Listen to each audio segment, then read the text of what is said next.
పవన్ కళ్యాణ్ వ్యాఖ్యలైతే కసిగా ఉన్నాయి. ఆగ్రహంతో రగిలిపోతూ మాట్లాడుతా ఉన్నారు. ఇది ఎందుకు అన్నది ఆయనే ఆలోచించుకోవాల్సింది.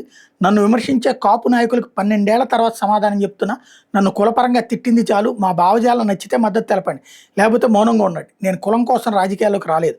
నా దేశం, నా నేల, నా రాష్ట్రం కోసం వచ్చా. నన్ను ఒక కుల నాయకుడిని చేయాలనుకునే వారికి ఒక సలహా. మీరంతా ఏకాభిప్రాయంతో ముఖ్యమంత్రి అభ్యర్థిని నిలబెట్టండి.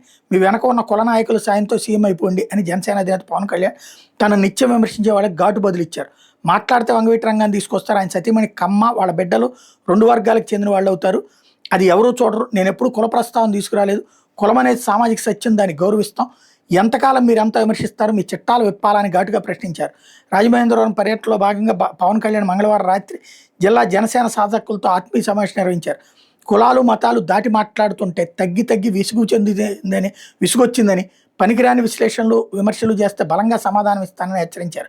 జేడీ వచ్చారు, విశాఖ ఎంపీ స్థానం ఇస్తే ఓడిపోయారు, సినిమాలు చేస్తున్నానని వెళ్ళిపోయారు. తోట చంద్రశేఖర్ బారాసాకి వెళ్ళిపోయారు. వాళ్ళు ఉంటే రాజ్యసభ సభ్యులు అయ్యేవారేమో. నేను మనోహర్ని నాయకుడిగా పెట్టుకుంటా, ఎవరేం చేస్తారో చూసుకోండి అని వ్యాఖ్యానించారు.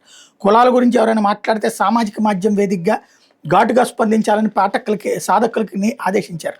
మేము దేశ భవిష్యత్తు కోసం నిర్ణయాలు తీసుకుంటాం. మీరంతా కుల మతాలను గౌరవించండి. జనసేనకి 20,000 మంది సాధకులు, 21 లక్షల మంది ఉద్యమీలు ఉన్నారు.